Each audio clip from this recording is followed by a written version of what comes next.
I'm Chris McBlunt. I chair the Foreign Affairs Committee in the House of Commons in London.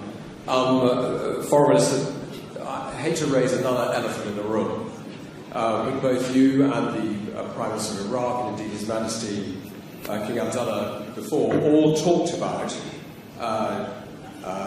Daesh being un-Islamic. And I'm quoting here from an article in The Atlantic by Graham, which you're almost certainly familiar with.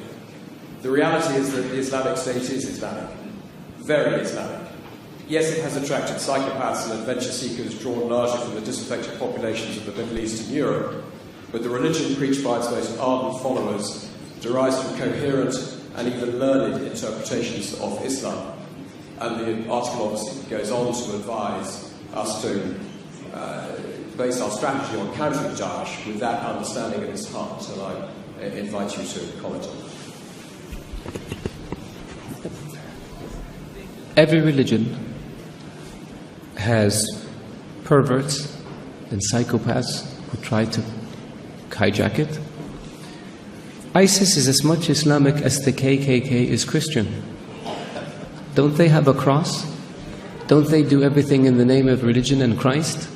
Don't they believe that Christ compels them to lynch and kill people of African descent? Can one really say that the KKK is a Christian organization? There are other groups that one can point to.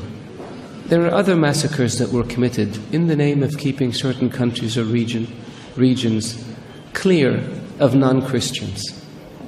There are people like this also in the Jewish faith that have nothing to do with Judaism. There are people like this in the Hindu faith that have nothing to do with Hinduism. For anyone to argue that Daesh is Islamic is preposterous. In the Islamic faith, the Quran reveals that you have your faith and I have my faith. And you're free to practice your faith and I'm free to practice mine. What greater sign of tolerance and acceptance do you have than this?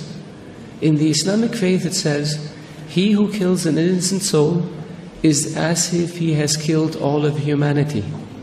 And he who saves an innocent soul is as if he saved all of humanity. What better example of compassion and mercy do you have than this? So if you look at what Daesh says and you say it's in the scriptures, doesn't the Old Testament say an eye for an eye and a tooth for a tooth? If somebody does it today, would you say they were Christian or they were Jewish? So I caution people, because it seems to have become almost novel. Not novel, it's become the flavor of the day to try to read things into Daesh or into Islam that are not there. The Islamic religion and Islamic civilization was the civilization that preserved the history of Greek and Rome and passed it on to the West. Western civilization would not exist without the Islamic Arab civilization. The Islamic civilization and the Islamic Arab civilization was the civilization that connected China with Europe. So it was global. The point I made early on about being an intermediate civilization, this is what I mean. So if Islam was intolerant and Daesh represented Islam, would Islam have preserved Aristotle and Socrates and passed it on to the West? Would Islam have connected Eastern civilization with Western civilization? Of course not.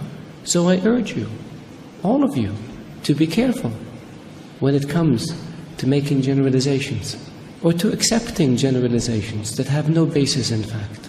Thank you.